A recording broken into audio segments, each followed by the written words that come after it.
Chosen one, listen to me very carefully. If you've clicked on this video, it's not by accident. There's a reason why these words are reaching you at this exact moment in your journey. You've felt it, haven't you? That unexplainable isolation that follows you like a shadow. That loneliness that cuts deeper than any blade. That feeling of being utterly, completely alone even when surrounded by crowds of people. But here's what they don't tell you. Here's the truth that will shatter everything you thought you knew about your solitude. You are not alone because you're broken. You are alone because you're chosen. And right now, I need you to do something.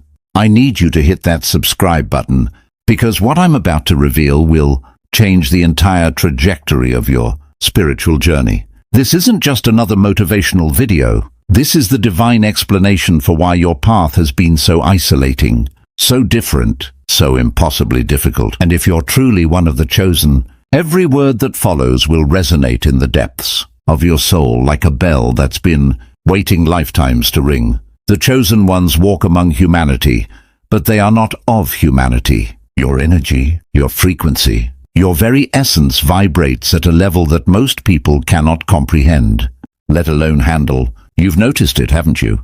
How people are drawn to you initially, fascinated by your light, intrigued by your presence. But then inevitably they pull away. They distance themselves. They disappear. And you're left wondering what you did wrong, questioning why you can never seem to maintain connections like everyone else does so effortlessly. But here's the revelation that changes everything. You did nothing wrong. You are operating at a frequency that mortal consciousness cannot sustain. Your energy is too pure, too intense, too raw and unfiltered. It's like asking someone who's only ever seen candlelight to stare directly into the sun. They can't do it. It's not that they don't want to. They literally cannot handle the intensity of what you carry within you. The Bible speaks of this separation in John 15:19. If you were of the world would love its own. But because you are not of the world, but I chose you out of the world, therefore the world hates you. Do you feel the weight of those words? This isn't poetry.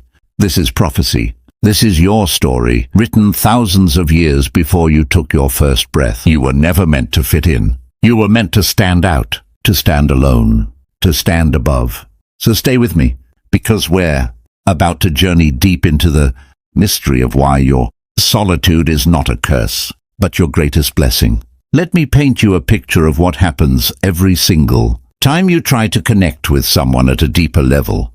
You enter the relationship with hope, with openness, with your heart extended. You share your thoughts, your visions, your spiritual insights. You talk about consciousness, about energy, about the unseen realms that you know exist as surely as you know your own name. And what happens? They look at you with confusion, with skepticism, with that subtle withdrawal that tells you they think you're too intense, too deep, too much. They want to talk about surface-level things.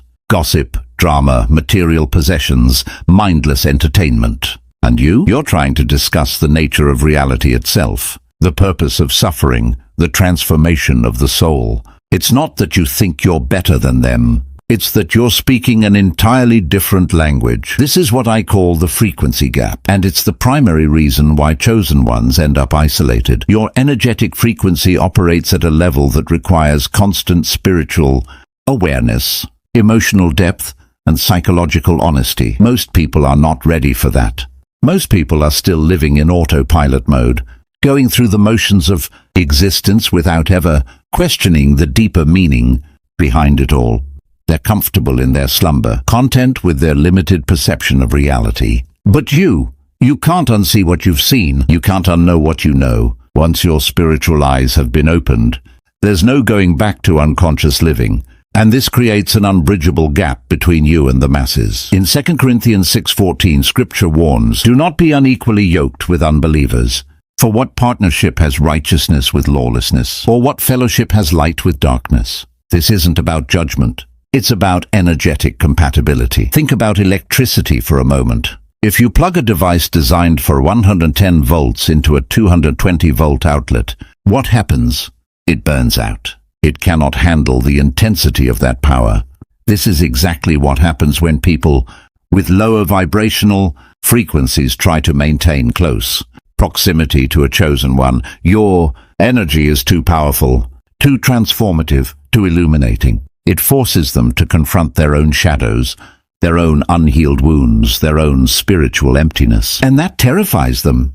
So they do what humans always do when confronted with something that challenges their comfort zone. They retreat. They create distance. They make excuses. They ghost you. They turn on you. And you're left alone once again, wondering if you'll ever find someone who can truly see you, understand you, match your energy without burning out or running away. The answer is complex, and we'll explore it deeper as we continue.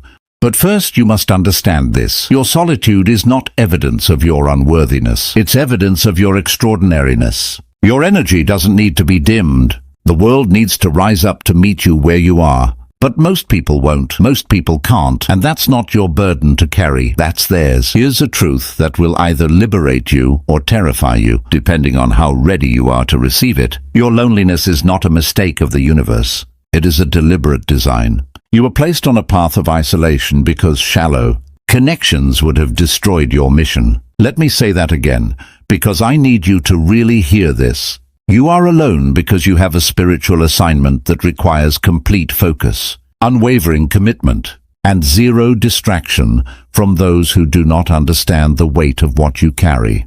The chosen ones are not selected for comfort. They are selected for transformation, both their own and the world's. Look at every prophet, every mystic, every spiritual warrior throughout history. Moses spent 40 years in the wilderness.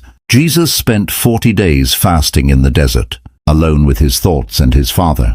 Elijah was fed by ravens in isolation. John the Baptist lived in the wilderness, separate from society. Buddha left his palace and family to seek enlightenment in solitude. The pattern is undeniable and unmistakable. God, the universe, the divine intelligence, whatever name you give to the source of all creation, doesn't assign missions of magnitude to those who are entangled in the shallow waters of ordinary existence. The deep work, the transformational work, the world-changing work requires individuals who have been stripped of the comfortable illusions that keep most people sedated. And that stripping process, it's brutal, it's lonely, it feels like abandonment, but it's actually refinement. Hebrews 11:38 speaks of the faithful, saying the world was not worthy of them. They wandered in deserts and mountains, and in dens and caves of the earth. Do you see what this is saying? The world wasn't worthy of these individuals, not the other way around. You've been conditioned to believe that your isolation means something is wrong with you, that you're defective somehow, that you need to change yourself to fit in. But the truth is the exact opposite. The world, in its current state of consciousness, is not worthy of the frequency you carry. You are not meant to lower yourself to meet it. You are meant to hold your frequency steady so that others can eventually rise to meet you. This is why your relationships fail. This is why friendships fade. This is why family members don't understand you. This is why you feel like an alien in your own life. Because you are an alien, a spiritual being having a temporary human experience assigned to a mission that requires you to maintain your connection to higher realms even when it costs you every earthly connection you thought you needed. Your spiritual assignment is not about accumulating followers, friends, or popularity. It's about anchoring light in dark places. It's about holding truth in a world built on lies. It's about maintaining your frequency even when every person around you is trying to pull you down to their level. That kind of mission cannot be accomplished while you're distracted by surface-level relationships that drain your energy and dilute your focus. Your aloneness is your training ground. It's where you're being prepared for what's coming. Don't waste it wishing you were like everyone else. Now let's talk about something that's probably happened to you more times than you can count. Someone enters your life, a friend, a romantic partner, a colleague, maybe even a family member. At first, they're energized by you. They're fascinated. They want to be around you all the time. They seem to feed off your energy, your positivity, your spiritual insights. You feel like finally someone understands you. Someone gets it. Someone can match your frequency. But then something shifts. Gradually or suddenly they start to change. They become irritable around you. They pick fights over nothing. They accuse you of being too intense, too serious, too deep. They start avoiding you, making excuses for why they can't spend time with you anymore, and eventually they leave, often in dramatic fashion, sometimes blaming you for their exit, making you the villain in a story where you were only ever trying to love and connect authentically. What happened? You just experienced the phenomenon of energetic overwhelm. These people, whether consciously or unconsciously, recognized that your energy was powerful, and they tried to tap into it like a phone charging from an electrical outlet. But here's the problem. They weren't equipped to process that much light, that much truth, that much raw spiritual power. Your presence began to illuminate all their unhealed wounds, all their suppressed traumas, all their denied shadows. And instead of doing the internal work to heal and transform, they blamed you for making them uncomfortable. This is what I call the mirror effect. Chosen ones serve as spiritual mirrors for everyone they encounter. Your energy reflects back to people the truth of who they really are, not the illusion of who they pretend to be. Your very presence forces people to confront their own spiritual emptiness, their own lack of purpose, their own refusal to go deeper. And most people cannot handle that level of self-confrontation. It's easier to leave, to label you as the problem, to convince themselves that you're weird or difficult or too much. In Matthew 7:6, Jesus warns, "Do not give dogs what is sacred. Do not throw your pearls to pigs. If you do, they may trample them under their feet and turn and tear you to pieces." This isn't being judgmental. It's being wise. Your energy, your light, your spiritual gifts are sacred pearls. Not everyone deserves access to them. Not everyone can appreciate them. And some people will actually attack you for offering them something so valuable because they don't have the consciousness to recognize its worth. Energy vampires come in many forms. Sometimes they're obvious. The narcissists, the manipulators, the takers who never give back. But sometimes they're more subtle. The perpetual victims who want you to fix them without doing their own work. The spiritual tourists who want enlightenment without effort. The emotional dependents who drain you dry while giving nothing in return. As a chosen one, you must become discerning about who gets access to your energy. Not everyone who wants to be close to you should be allowed close to you. Your aloneness is often protection. The universe is keeping energy vampires away from you so that you can preserve your light for those who truly deserve it and for the mission you're here to complete. Stop mourning the relationships that ended. Start celebrating that you're being protected from connections that would have destroyed you. Let's go deeper into the scriptural foundation for why your separation from the masses is not just normal, it's necessary. The Bible is filled with examples of chosen individuals who had to walk alone, who faced misunderstanding, rejection, and isolation precisely because they were carrying divine assignment. This isn't coincidence. This is the pattern of how God prepares and protects his chosen vessels. Consider Joseph, betrayed by his brothers, sold into slavery, falsely accused and imprisoned. Years of isolation, rejection, and seeming abandonment. But what was really happening? He was being positioned. He was being refined. He was being prepared for a purpose so significant that it would save entire nations from famine. His isolation wasn't punishment, it was preparation. His separation from his family wasn't rejection, it was divine positioning. In Genesis 50:20, Joseph later tells his brothers, "You intended to harm me, but God intended it for good to accomplish what is now being done, the saving of many lives." Or consider David, anointed as king while still a boy, then sent back to the lonely fields to tend sheep while his brothers went to war. When he finally stepped into his calling, his own king tried to kill him, and he spent years hiding in caves, separated from society, hunted like an animal. But those wilderness years, they weren't wasted. They were when he wrote the Psalms, when he deepened his relationship with God, when he developed the spiritual strength and wisdom he would need to be Israel's greatest king. Think about Paul, struck blind on the road to Damascus, transformed from persecutor to apostle. But before he began his world-changing ministry, he spent 3 years in Arabia alone, being taught directly by the Holy Spirit. Galatians 1:17 confirms this. I did not go up to Jerusalem to see those who were apostles before I was, but I went into Arabia. 3 years of isolation before ministry, 3 years of separation before assignment. This is the pattern. The prophet Jeremiah was told by God in Jeremiah 16:2, "You must not marry and have sons or daughters in this place." Imagine that, being called to a mission that required you to remain alone, to forfeit the normal human experiences of marriage and family, because your assignment was too important, too demanding, too all-consuming to share with someone who wouldn't understand. Chosen ones throughout Scripture were often required to sacrifice normal relationships for their extraordinary callings. Even Jesus himself, in his final hours before crucifixion, was utterly alone.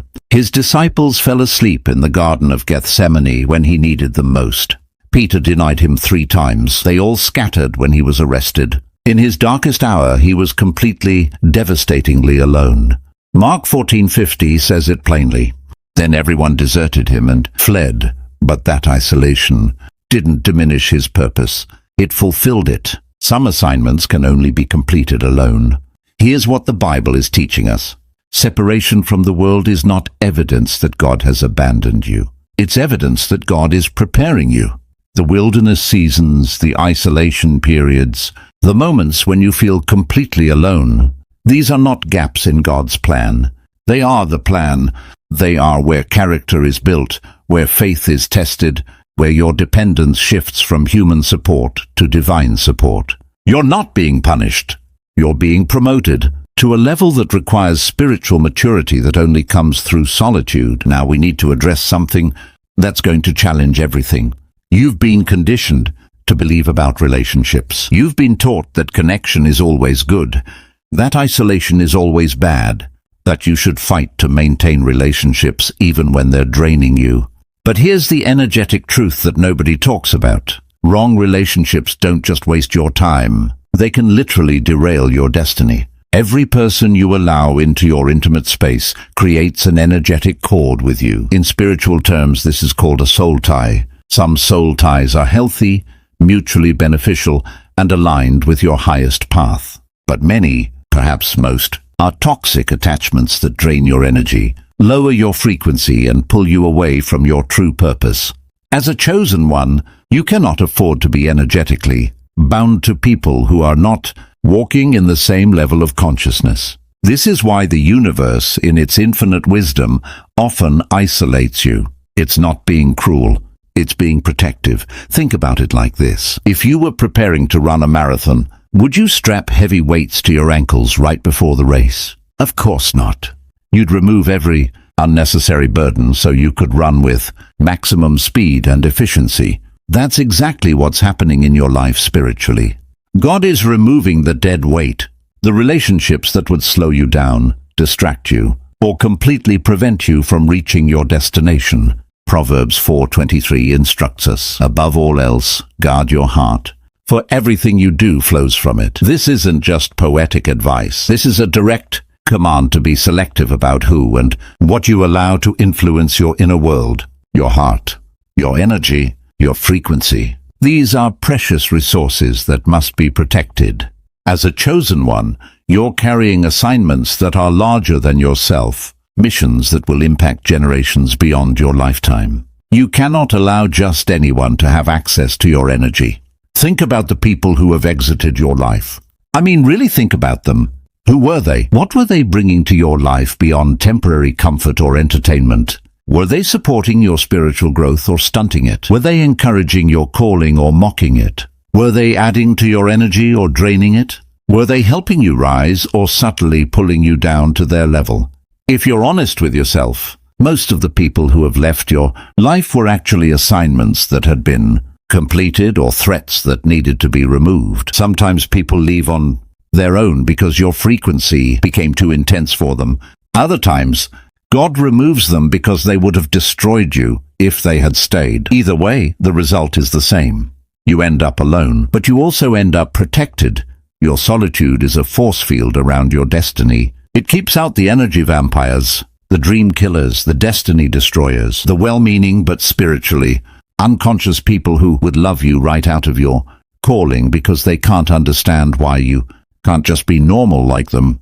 Hebrews 12:1 tells us to throw off everything that hinders and the sin that so easily entangles, and let us run with perseverance the race marked out for us. Sometimes what hinders us isn't sin in the traditional sense. Sometimes what hinders us is good people who are simply not meant for our journey. Learn to release them without guilt. Learn to walk alone without apologizing for it. Learn to protect your energy like your destiny depends on it, because it absolutely does. Here's where we shift from understanding why you're alone to embracing what your aloneness is creating within you.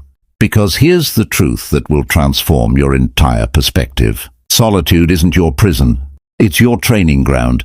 Every moment you've spent feeling isolated, misunderstood, and disconnected from the world, those weren't wasted moments. Those were forging moments. You weren't being abandoned. You were being refined. Think about how steel is made. Raw iron ore is extracted from the earth, heated to extreme temperatures, hammered repeatedly, plunged into cold water, then heated and hammered again.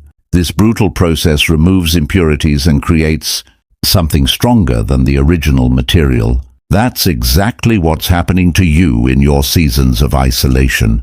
The universe is forging you into a spiritual warrior capable of withstanding pressures that would crush ordinary people. Your alone time has taught you things that crowd pleasers will never learn. It's taught you self-sufficiency when everyone else is dependent on external validation. It's taught you to hear the voice of God when everyone else is distracted by the noise of the world. It's taught you discernment when everyone else is gullible and easily manipulated. It's taught you spiritual depth when everyone else is content with surface-level existence. It's taught you authenticity when everyone else is performing for acceptance. James 1:2-4 reveals the purpose of trials. Consider it pure joy, my brothers and sisters, whenever you face trials of many kinds, because you know that the testing of your faith produces perseverance. Let perseverance finish its work, so that you may be mature and complete, not lacking anything. Your isolation is that trial. Your loneliness is that testing.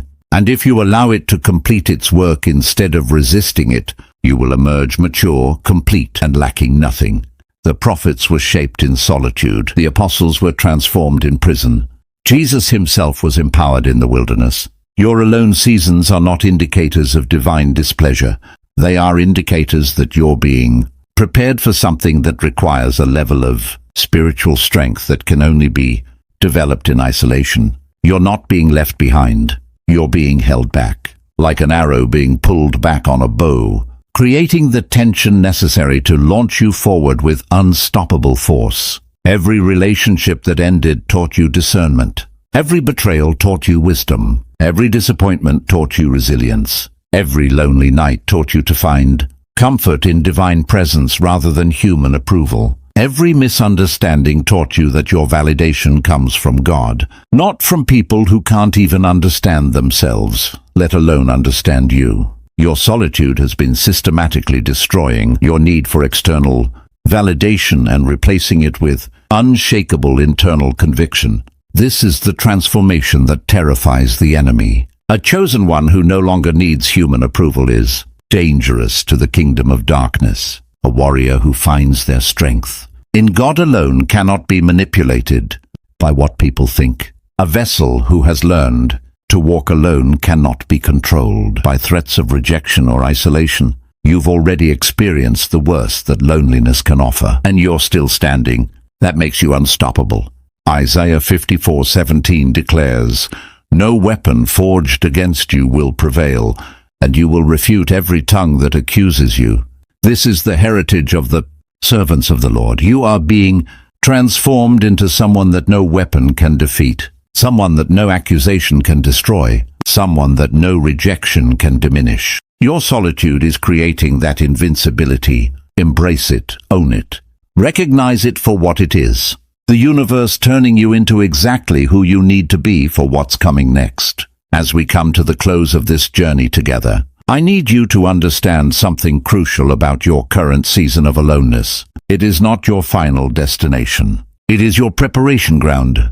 What you're experiencing right now, this isolation, this misunderstanding, This feeling of being utterly alone in a world full of people, this is temporary. But what's being built inside of you during this season, that's eternal. You see, God doesn't isolate his chosen ones permanently. He isolates them strategically. David wasn't meant to stay in the cave forever. He was being prepared for the palace.